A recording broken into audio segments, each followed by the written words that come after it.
Dead Gamer here. I am actually doing this video because this month's issue of White Dwarf, if you have it, it's the December 2017 issue, has the rules for the GENESTEALER Cults in Space Hulk.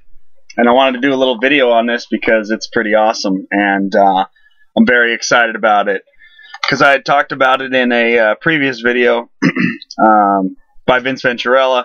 He had asked the community, he said, well, you know, they were doing, the Warhammer community was doing that, sorry if that made some noise, but putting my little post-it with my notes up on the computer, because it helps me out so much, because I get off track. He had done a video just asking people, or telling people about the Warhammer community poll that they were doing, and wanted to know what people wanted out of that poll. And I had said I wanted Space Hulk. Actually, more importantly, I wanted GENESTEALER to come back, which was an expansion to Space Hulk, the original Space Hulk version, the 1989, I believe, copy. I don't know when GENESTEALER came out. I want to say maybe 92, something like that, maybe 93. But regardless, once I said that, this White Dwarf shows up in the mail a couple days later, and I'm like, whoa, they got GENESTEALER Cults and Space Hulk. And this is the newest version of Space Hulk, so it's the rules are definitely dumbed down, which I'm not complaining about, because if I ever want to play a more complicated version with my GENESTEALER Cult, I could play the original version of Space Hulk. So, or I can make my own version of that version and this version to make my version, the Dead Gamer version, but who cares about that right now? I'm just going to kind of go over the whole entire issue. It's 1, 2, 3, 4 pages, so it's a whopping 4-page tome, and it's pretty awesome. The beginning of it talks about GENESTEALER Cult forces in Space Hulk, and not much on the history or why they'd be up in the Space Hulk, but basically that they could be there, and it does simplify a few things for people who do know about GENESTEALER Cults in the first place. There is a new thing called a Primus, I believe his name is. And basically he's sort of like a souped up version of a GENESTEALER hybrid. And he's kind of like the leader. He's sort of like a lieutenant or a commander. So the pecking order goes Patriarchs at the top. Magus is below that. And then now we have this Primus guy, who's sort of the army commander dude. So he is considered in this version of the game just a general hybrid, and they've basically broke the hybrids down to neophytes and acolytes. So he falls under, I believe it's the acolyte. No, neophyte. I always get them mixed up. I'm used to calling them first, second, third, and fourth generation hybrids, but they I think some guy, I think his name was Tim, back in the late 90s, early 2000s, one of the White Dwarfs, when he was trying to bring them back, he had started calling them neophytes and acolytes, and I guess that stuck with Games Workshop, because now they're neophytes and acolytes. They're still first and second and third and fourth generation, but they're more commonly known as neophytes and acolytes. So the Primus is now considered a regular neophyte, and the Icon, the banner bearer guy, that $20 model or whatever he is considered an acolyte. So those are kind of the only two that are sort of downsized in terms of their ability on the tabletop, per their ability in this version of Space Hulk. Otherwise, you've got your Magus, your GENESTEALER, I'm sorry, your Magus, your I want to say Primus now, Patriarch, of course, Papa GENESTEALER, and then neophytes, acolytes, the aberrants or aberrants. I don't really know how to say that word because I've never had to say it to someone and they've never corrected me, so I'm going to say aberrant, I guess. Aberrant? I don't know. I'll probably toggle between the two because I think I've called them both in my head. So, and that's it, I think. And then obviously GENESTEALERs, because that's what the game's about.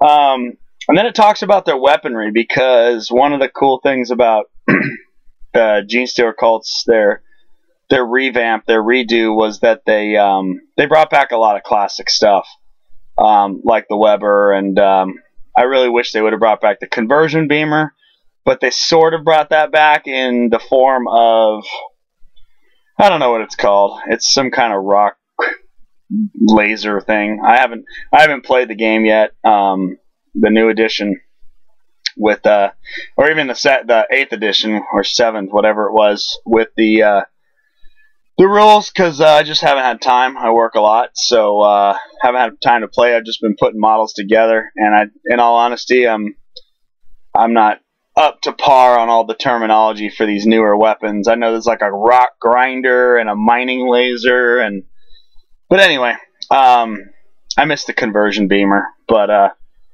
who cares? That's whatever. So they did simplify all those weapons. Right now, the 3 hand weapons, the 3 main weapons are auto guns, last guns, and shotguns that you can arm your dudes with in 40K. Now they're just calling them cult rifles. So they're just saying anything that's basically rifle-y or shotgunny is a cult rifle, which is fine. I mean, it's going to simplify the game. And Space Hulk's a fast game anyway. And I definitely admit that Genestealer and Deathwing, which are the 2 original expansions, slowed the game down considerably, especially when they introduced all the psychic powers and the librarians and stuff. Then it just became its own little second ed's Warhammer, which was a pretty long and drawn out game sometimes if you're doing all the force cards and you were going super, unless you played like super cheaty Eldar or super cheaty Space Wolves, because those were the 2 armies that just were super cheaty. And but I digress, like I always do, going on tangents. So they're simplifying those weapons, and which I like, because it's going to keep the game in its spirit, which the spirit of the game is just kind of have a fun, quick game, not sit there and do mathematical equations. And in my opinion, if you, like I said, if you want to play it more complicated, I highly suggest picking up the original Space Hulk expansions, which are Deathwing and Genestealer, because you will have plenty of complication if you do that. But in the meantime, let's talk about getting it done quick and dirty, because that's what this version of Space Hulk is. Oh, and this is another thing. It does talk about you could play this with the 2009 or the 2014, I think it is, versions. I think the only difference between those were the newer one has the extra torpedoes and had some extra tiles, but not much changed in terms of the rules. Actually, I don't think anything changed. They just added rule change or added stuff because of those extra pieces. And if you have the opportunity, I'd definitely pick up the newer one, because it's got those cool extra bits. Sorry, I'm reclining, so I'm super low on the camera, like way down here. Vince Venturella, old school style, 2016 or 15, I should say. Where he's chopping his head off. It sounds like I got a man crush for that guy, because I keep bringing him up. But he's a pretty good dude. I mean, I don't know him. He might be a horrible human being, but I highly doubt it. But I'm just talking for his YouTube persona he's a pretty good dude. So that's why I'm bringing him up. And I do have a little bit of a man crush, but that's besides the point. So, where are we? We're talking about the guns were simplified into cult rifles. All the little single hand weapons are simplified into, guess what? Cult pistols. So now we got cult pistols and cult rifles. Everything else, like the needle pistol, all that stuff has been just reduced to cult pistol, which is cool. Then the aberrants, whatever they're called, they have the power pick, or they have that power maul, I think it is, or power hammer. I don't know what the 2 things they had. Actually, funny story real quick. I'm going to go on a tangent, because that's what I always do. So when that first came out, Death Watch Overkill, I bought a lot. I'm talking a lot of those games. I want to say 7 or 8 of them. Yeah. And I was selling the Space Marines because the kill team that came with it was paying for half my cost of not my cost, like I have a shop or anything. I was buying them at I think 20% off without California sales tax. So it wasn't bad. It was like I want to say about $100 is what I was paying for it. I have no idea what that is in pounds. Sorry. So you'll have to do the Google dollar to pound calculator to figure that out. But so I was buying them for about $100, and I was selling the Death Watch teams for about 60. So I was getting a full set of basically a cult army or cult starter, a start collecting GENESTEALER cults for $40, and all the tiles, which I didn't use because they were printed on kind of crappy cardboard, and but dice and all that other jazz. So I bought a ton of them because it was like, why not? And then a few months later, when GENESTEALER Cult actually came out, more than a few months, but you know where I'm going with this. The GENESTEALER Cult Codex came out, and I want to say 2 or 3 months into that, people started realizing those aberrants. I'm going to call them aberrants. I think that sounds better. Aberrants. The aberrants were supposedly pretty awesome. So they started going up in price, and you could sell the 4 aberrants that came with the set for about $35 plus shipping. And I'm not a big eBay seller by any stretch of the imagination, but I do believe in, like, if you buy, like I bought White Dwarf for Age of Sigmar, and I'm never going to do Stormcast. So there's just not my thing. So I sold all that stuff, and I totally believe in buying sets and selling the stuff you don't want to lower the cost on your end, but I'm not like going out and buying stuff and reselling it. I just don't have that time, and I'd probably make more money just being at work than doing all that. So so I was selling these all 7 sets of aberrants. I'm going to keep doing that. I'm sorry if it's annoying, but it's hard. Now that I'm saying that, I'm self-conscious. I want to make sure I say the right one. So I'm going to say them both because you can't fail if you do them both, right? So I was selling them for $35. And, well, if you remember, I paid $40 for the entire cult. So I was getting essentially a Patriarch, a Magus. I want to say it was 12 hybrids, and was it 20? No, it couldn't have been that many. Maybe it was like 12, and it was a ton. I want to say it was 30 models. Maybe that's what it was. It was 18 and 12. Because it's 36 models. Yeah, I think that's what it was. It was like 30. So I'm getting 30 hybrids, a Patriarch and a Primus and a Magus, and those cute little GENESTEALER familiars, which I was also super happy that those aren't in the White Dwarf. I just realized that. Oh well, that's sad. Make rules for those. Then they could be objectives. Just convert one where he's riding on top of the cat, that little thing. That'd be hilarious. Like have a scenario where the GENESTEALERs have to capture the cat, and it's because a little familiar's riding on it. That'd be cool. He's trying to drive it to the. Anyway, I'm sorry. I'm getting excited about this, but yeah. So I accrued a vast army very quickly, and then now you're saying, well, Kirk, you just got rid of all your aberrants, and I'm saying, yes, I did. But you know what?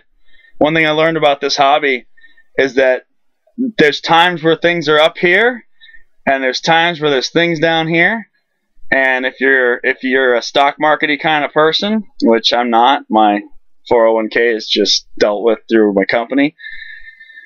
You buy low and sell high, right? So I sold high, and right now I have no idea where they are in game terms. I don't know if they're popular. I see them pop up on eBay for like $20 shipped. So they've gone down a little bit, but I think the craze is over, and the power gamers that wanted them got them.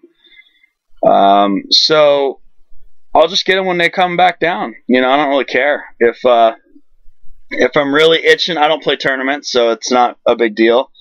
And worst case scenario, I'll take like an orc and mod up you know, like one of those savage orcs. Those are pretty cool. They're all shirtless and stuff. Maybe mod up one of those, put him on a 40k orc bottom portion, like his legs, and then give him the savage orc top. Throw on an extra GENESTEALER claw out of one of the Tyrannid sets. I'm sure I could find like something gnarly, and you know, it's no big deal. I love chopping stuff up anyway, so yeah, I'll make mine if I really need some, and I won't be playing the game for quite a while until I get my garage redone, so that's not a big push right there. Plus, I'm on a Shadespire kick. I just got my 2 warbands finished, not painted, but assembled last night, and I got my Sepulchral Guard and my Corn Dudes. So my neighbor's kid's gonna, I say kid, he's 20-something, come over and we're gonna start learning Shadespire together. He's looking forward to the Skaven guys coming out, but I'm totally going on a tangent. I'm so sorry. I'm gonna stop doing that because this video is supposed to be about Space Hulk, and it still is about Space Hulk. It's also about just how to make the best out of your hobby dollar by, you know, buying and selling. Apparently that's a good thing. It worked out for me in this case because I got a ridiculous amount of hybrids for $5. So that said, where are we? So the pistols, so they simplified that, and the aberrants are just their basic stats are, you know, their close combat stats are essentially their weapon. They don't have like the power pick does it. It's just the aberrant's close combat skill is 2d6. But I'm not going to go into like all the things either. You can go buy the White Dwarf or, you know, find a PDF. I'm sure online someone steal. I don't really, you know, it's not that important to me to get you out this information because it's not what this video is about. Go buy the damn magazine. So support your love for Space Hulk. Spend $10, and it actually, this magazine came with a bunch of free cards. So to go back on that thing about buying and selling, you could buy the magazine, you could probably sell the cards, and you could probably get this magazine for like $2. So there you go, boom. All right, so that's that, and then special weapons like the flamers, missile launchers, grenade launchers, all that stuff. Those are just called special weapons in this. So they're all also lumped into one category, special weapons. And then things like the stubbers, the mining lasers, that weird conversion beamer thing that's not called conversion beamer anymore, that's lumped into heavy weapons. So you have cult pistol, cult rifle, special weapon, heavy weapon. Those are the only stats for this. The next thing is so how you find out what you get. So if you're familiar with Space Hulk, every turn you draw a certain amount of these little tokens, and they look like basically radar blips. And on the bottom side that the GENESTEALER player can look at, it has a number between 1 and 3. The old Space Hulk had, I won't talk about that, but it was beyond that. But this Space Hulk is 1 and 3. Boom. Simple. So in this book, if you draw the Space Hulk, the blip, and you're going to reveal it, which is when the blip walks around the corner and the Terminator can actually see it, line of sight, or Terminator walks around the corner and can see the blip, line of sight, it instantly reveals. So it's cool. They've got this little chart right here, right there. I'm going to do that because the light, oh, there it is. There's the chart. So it's got the names of stuff, and then it's got the cost or the blip point. So if you flip over a blip and it has 1, then you could either have an acolyte armed with a pistol, a neophyte armed with an assault rifle, or a cult rifle. And so those are your 2 options. If it has a 2, you could have a neophyte hybrid armed with a special weapon, a metamorph armed with a cult pistol, and aberrant, or if it's 2, you could go with 2 number 1s, which total to 2. So if you draw 3, you can get like a heavy weapon guy, which is 2, and 1 of the neophytes, or you can get 3 neophytes, or a neophyte and 2 acolytes.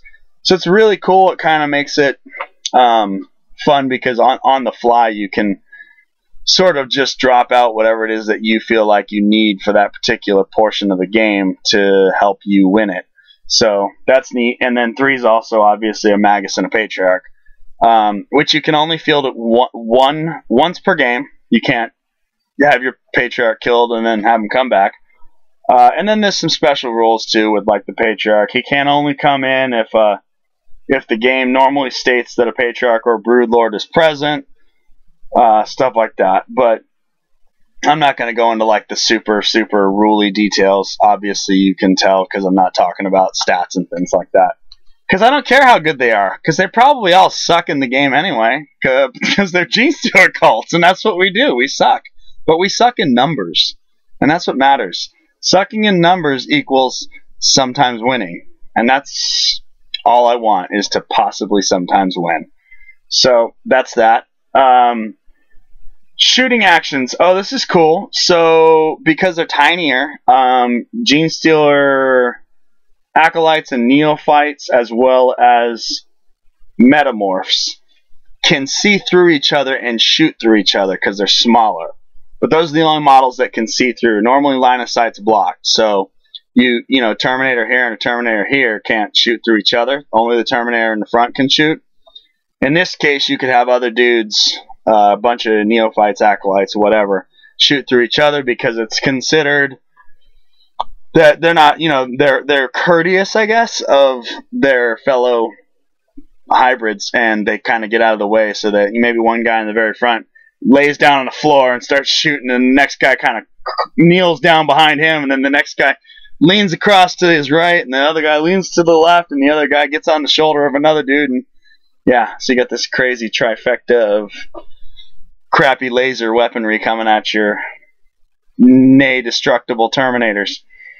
So anyway, and we'll talk about that too. It's hilarious. So the weapons are crap, right? Because they're basically laser pistols and stuff like that, and you're shooting at these, you know, giant dreadnought clad, you know, Terminator guys. Well, Terminator armor, I shouldn't say dreadnought because there are dreadnoughts, but it is tactical dreadnought armor is kind of what it is. But regardless, so they've got some rules in there.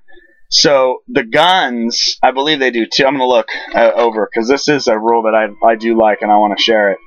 Yeah, so you get 2 dice when you roll to shoot, but both have to succeed or the shot fails. So if you roll a hit and a miss, the weapon hits them, but it just dings off of them. You have to roll a double hit, and a double hit does 1 shot, which is pretty awesome because it means that it just kind of emphasizes how crappy their weapons are, how good the Terminator's armor is, and you know, I like that. So you know, we're not going for total brokenness in this game. We're just making it fun. We're introducing some fun little elements. So I like that a lot too. And that also applies for hand-to-hand. So like the neophytes, which are the closest to human guys, you know, they're essentially Imperial Guardsmen, so they can't even hurt Terminators in close combat, which I love. So they're just like running up and tink, tink, tink, and then the Terminator just pushes them out of the way and smashes his whole body into the side of the Space Hulk as he keeps walking. So I don't know, I like that. I like that idea. I like that the what is the word I'm looking for? Where there's a story behind it. I like the story. It's keeping the theme. It's keeping the theme of the army, which is awesome. And I mean, the Terminators have it bad enough. Let's be honest. I mean, Space Hulk's a brutal game for the Terminator player.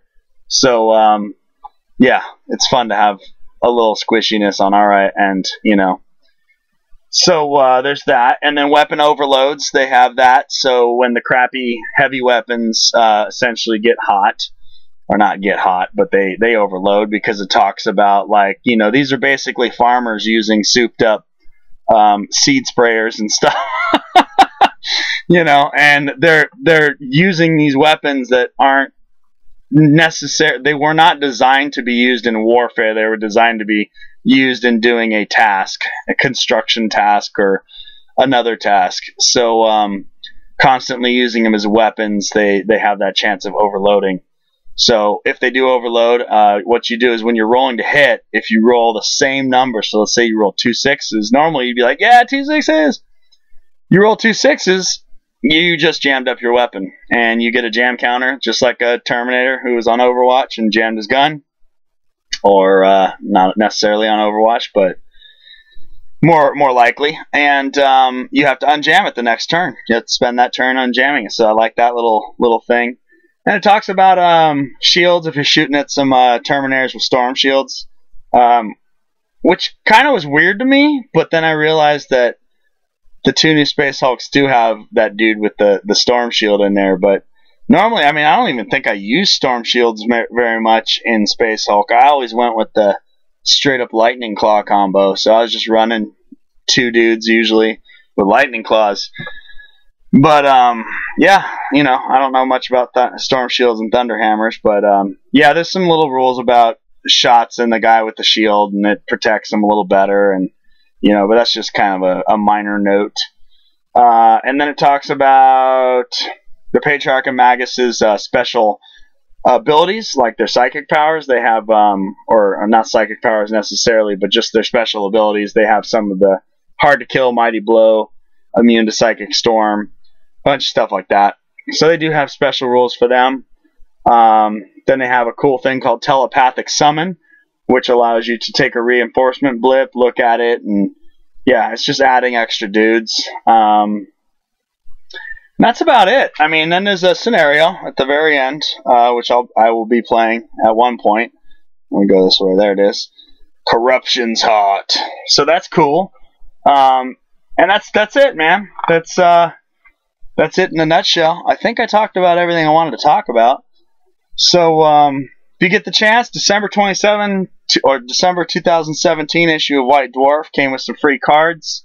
Good issue to pick up. Space Hulk. Very excited that they're doing a little bit of a recognition for the GENESTEALER Cult players. I still hope that they do a full on, because I miss the triple wide tile. I have a lot of them. Well, I have less now, but I had a lot of them. And the triple wide tile was awesome because it allowed you flexibility. You could fill up those triple wide hallways with a bunch of stuff, which made it like single wides. Or you can leave them super open, which made it a lot nicer for the Terminator player and a lot harder for the GENESTEALER Cult player or GENESTEALER player. So, you know, it allowed that flexibility, and I would love it with the new graphics that are on the new tiles, which I'm a huge fan of. It would be really cool to see all that stuff, just triple wides, and bring back GENESTEALER, the expansion. Don't really care as much for Deathwing, but you could do that too. I'm not going to complain. That one also had triple wides in it, but not as many. GENESTEALER had way more triple wide tiles in it, and like 3-ways, and yeah, just more tiles. So yeah, that'd be cool if they did that. If Games Workshop brings that back, I would be even happier than the pig that I am in the shit that I'm currently sitting in. So happier than the pig in shit. Look at that. So yeah, that's it, guys. Thanks for watching this, and if you have any advice, or you know, and I'm trying to better myself in terms of my internet presence for people that are even interested in listening. And if you have any interest in something I want to talk about, if you want me to talk about old school Space Hulk, I could totally talk about old school Space Hulk. Or, you know, Shadespire, I want to start doing stuff like that. Playing that game. Played Gore Chosen. That kind of got my neighbor's kid. I'm calling him that. I don't care anymore. Neighbor's kid. You know? I'm coming up on 40 years old of age, and I'm playing with my neighbor's kid. That's really weird. But it sounds funny, even though he's not a kid. So maybe I'm just going to say that just to make people feel uncomfortable. Because that would be kind of funny. And horrible. But, you know, in this case, it's funny. So, yeah. So I'm going to be doing some Shadespire. I'd like to be talking more about that. And once I get into that, that seems pretty neat. It's got a deck element to it, which is cool. So I'm going to talk about Shadespire for a little bit. So I'm sorry. If you want to turn off now, you can click away. But I do want to talk about Shadespire because I'm staring at the models and I'm too lazy to stop this video and record another video and rant on about Shadespire because I don't want to do that right now. And you're probably brush deep in painting and you're just excited and you're like, dude, just keep talking because I'm going and I'm having a good time. So I'm going to keep going because that's what we're going to do. In the doom and darkness thing, we're shitting and talking right now. So we're doing a little of that now.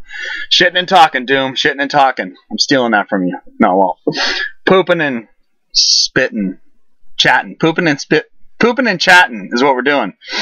So Shadespire, it's got a deck building element to it, and which I was never a Magic the Gathering player. I played it a little bit, but cards to me just weren't. I'm way more of a visual person, and to me that's the part of the hobby that's the best part, is putting the stuff together and chopping it up and painting it, and just collecting cards. And I get it. I mean, I get why people like it, because you can definitely build some crazy things and do that. But I like that this is kind of pulling me away from my norm, which has always been rolling dice and measuring distances and pushing little plastic army men around.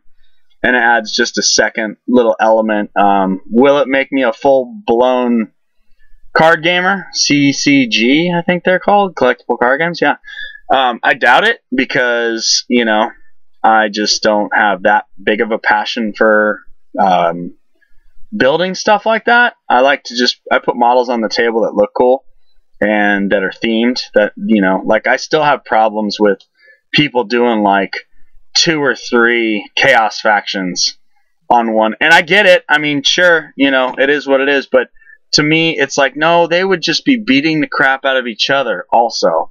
And, especially when they do the, Tzeentch and Khorne. It's like, wait a minute. Khorne hates magic, and Tzeentch is all about magic. And, I don't know. This is the rivalry between all the gods. I'm not sure exactly who hates who the most. But, I'm pretty sure they all hate each other.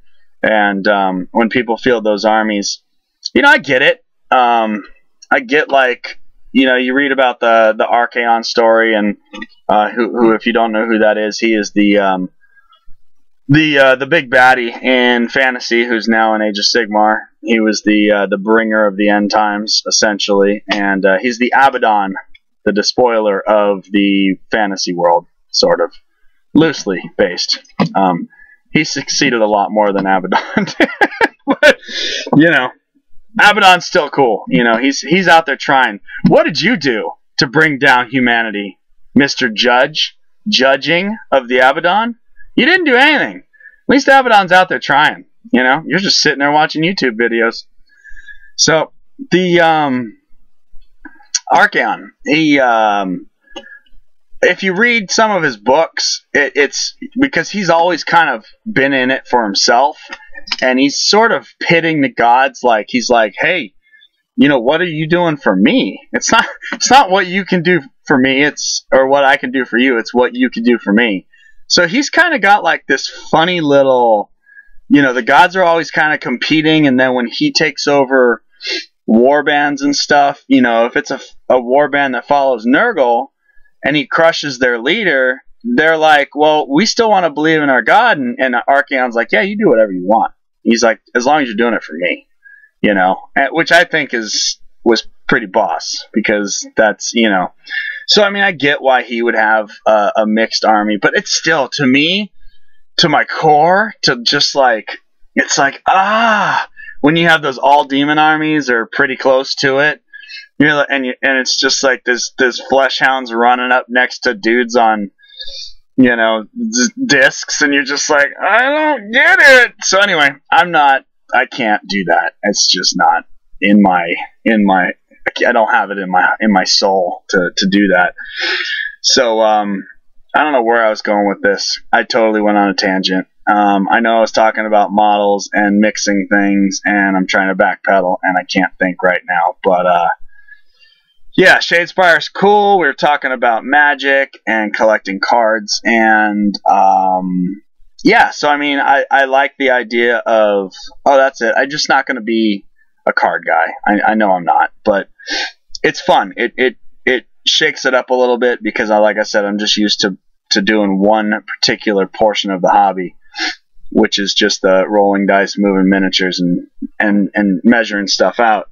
And now I have a nice little deck of cards, and to me, it doesn't seem like, we haven't played the game yet, but I've been watching videos on YouTube about playing the game and reading, obviously, the rule book. And it doesn't seem to me like that's overwhelming. You know, that's just another part of it. And, you know, if you don't really care, you just don't need to, you know, buy the other packs and import those cards from, you know, oh, look, I want some of the, because there's universal cards in here too. There's not just the stuff for the Sepulchral Guard, or stuff for the Orcs, or stuff for the Khorne dudes, or stuff for the Stormcast.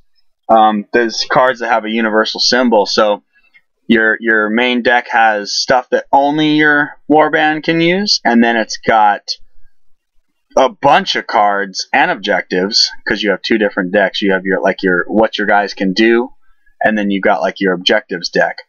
And some objectives are solely for certain armies, and other objectives are for anybody. And if you own those cards, you can put them in your deck. And when you build your deck, so you build this deck and you go to your games. So I'm looking at my skeletons right now. My 7 skeletons are always going to be a little different. You know, I mean, if I had the same deck and just played that deck, they're not going to be different. But the reality is you can change stuff out all the time. You know, so if you want to go with a more, you know, offensy, or a more defensy, or, you know, or a more random, you know, which would probably be me, I'd be like, I just like the artwork on the card. I mean, that's it. I don't really care what it does. Look at the artwork, man. Dude, that's a crap card. No, but look at the artwork. The artwork is amazing. So, yeah, that's me. Unfortunately, I think it irritates some people, but you know what? They probably irritate me too. Well, they would if I didn't care, because I don't care. So, there you go. It's good to not care. So yeah, got a little off topic. We went from Space Hulk to Shadespire, and are we bringing it back? Are we going back to Space Hulk? I don't really have anything else to say about Space Hulk. But yeah, that's what we're talking about. And thanks guys for watching again. Like I said, if there's something you want me to cover, I guess that's kind of weird saying, because you know it's just weird. But you know, if you are curious, if you're just like super, I mean, don't just throw stuff out there, because whatever you say, I truly am going to take it to heart.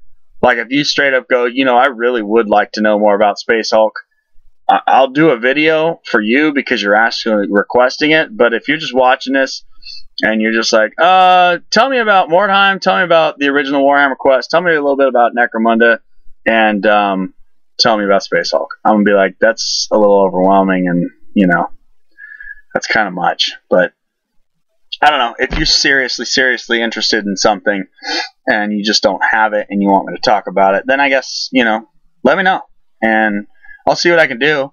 I mean, obviously I'm gonna do what I'm passionate about first and foremost, but I do also care that you guys are watching this, because you don't need to be. We're 39 minutes into this almost, and you're still listening, so that's awesome, by the way.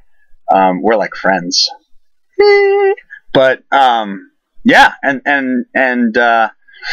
you know, I'm down to do that. And aside from that, I think I'm done. I covered my Space Hulk thing, which so excited about. I can't even tell you. I'm super excited about it. And I'm gonna keep my eye on the eBay for those aberrants. Don't know what they're called. Maybe someone can correct me in that too. I don't know how you do it though with words. I think you can do the phonetically thing. Aberrant.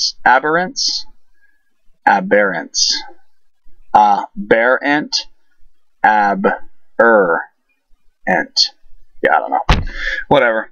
Yeah, it is what it is. So that's it. now you guys are bored. You're like, shut up. This guy's just rambling about the same word that is irritating. So thank you everyone for watching. Let me know what you think. If you want to know about other stuff, I will do my best. And it's 40 minutes now. I gotta go. Bye.